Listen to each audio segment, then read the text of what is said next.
भारत सरकार द्वारा 8वें वेतन आयोग के गठन की घोषणा के उपरांत लखनऊ पधारे All India Railway Men's Federation एवं नार्दर्न रेलवे मेंस यूनियन के महामंत्री शिव गोपाल मिश्र ने नार्दर्न रेलवे मेंस यूनियन कार्यालय में आयोजित एक प्रेस कॉन्फ्रेंस को संबोधित करते हुए बताया कि वेतन आयोग के गठन से लगभग 1 करोड़ सेवारत और सेवानिवृत्त कर्मचारियों को लाभ मिलेगा। नए वेतन आयोग में एक चेयरमैन और 2 सदस्य नियुक्त किए जाएंगे और ये आयोग सभी कर्मचारी वर्ग यूनियनों और विभागों से वेतन और भत्तों के संबंध में राय मशवरा कर अपने संस्तुतियां निर्धारित करेगा। नया वेतन आयोग का लाभ सरकारी कर्मचारियों और पेंशनर्स को अगले साल से मिलेगा। हुई से क्या क्या फायदे होंगे? देखिए, पहली बात तो यह है कि वर्ष के प्रारंभ में ही जो केंद्र सरकार के कर्मचारी हैं उनकी जो एक बहुत जिज्ञासा थी कि पे कमीशन नहीं बैठ रहा है और हमारी तनख्वाहों का क्या होगा 1 जनवरी 26 के बाद। तो मुझे इस बात को कहने में खुशी होती है कि सरकार ने अपने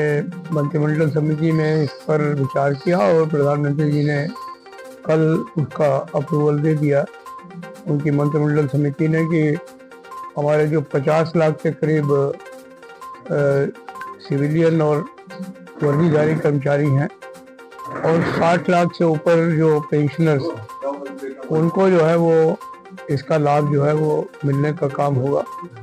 तो अब ये मान करके चलिए कि करीब 1 करोड़ लोगों के परिवार को इसका लाभ मिलेगा। देश में 4-5 करोड़ लोगों के परिवारों में लोगों में इस बात की खुशी है। हमने कल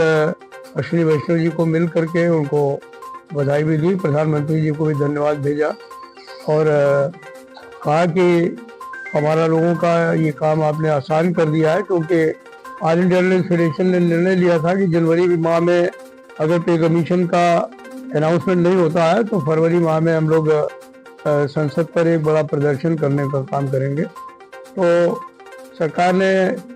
इस बात को समझने का काम किया। हालांकि इस काम में हमारे कैबिनेट सेक्रेटरी का भी काफ़ी सहयोग है, फाइनेंस सेक्रेटरी का भी सहयोग है, हमारे DOPT सेक्रेटरी का भी काफ़ी सहयोग है, लेकिन अंतिम में फैसला तो प्रधानमंत्री के हाथ में ही था और उन्होंने फैसला लिया तो ये खुशी की बात है। अब सवाल ये उठता है कि इस पे कमीशन के बैठने से हमारे जो कर्मचारी हैं उनको क्या फ़ायदा होगा। पहली बात तो यह है कि उनकी तनख्वाहें जो अभी उनके बेसिक पे हैं वो बदलेंगे, उनका जो है वो DA बेसिक पे बदलने की वजह से महंगाई भत्ता बदलेगा, उनके तमाम जो अलाउंसेस हैं, विशेष तौर पर हाउस रेंट अलाउंस है, ट्रांसपोर्ट अलाउंस है और जितने भी अलाउंसेस मिलते हैं उन सारे अलाउंसेस में परिवर्तन होगा, मल्टीप्लाइंग फैक्टर चेंज होगा, फिटमेंट फार्मूला बदलेगा। तो ये तमाम चीज़ें जो हैं उनसे सरकारी कर्मचारियों को काफ़ी लाभ होगा आने वाले समय में। और ये जो लोगों को एक अभी इस पर एक नैरेटिव ये भी ड्रा करने की कोशिश की जाएगी कि इतना पैसा खर्चा होगा, 1 लाख करोड़ रुपए खर्च हो जाएगा तो इससे सरकार और देश की इकोनॉमी पे कोई असर होगा। मैं समझता हूँ कि कोई असर नहीं होगा, क्योंकि हम लोगों ने पीछे 7 पे कमीशन देखे हैं। जब भी पे कमीशन आया है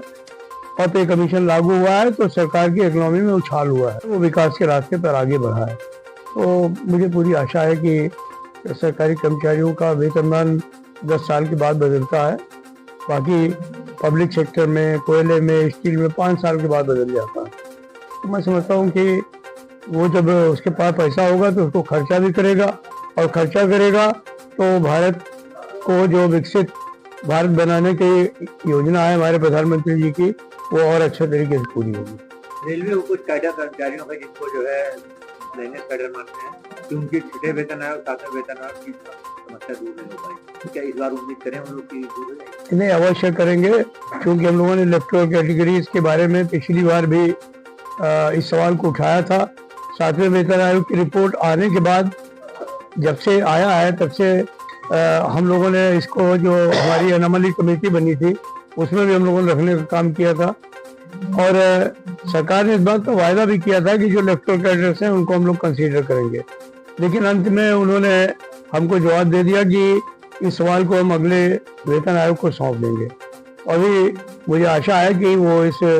जो इलेक्ट्रल कैटेगरीज हैं उनको वो सौंपने का काम करेंगे, और वो सौंपें या ना सौंपें, all India railway federation definitely electoral categories को पे कमीशन के सामने ले जाएगा और उनके मसले को हल भी कराएगा।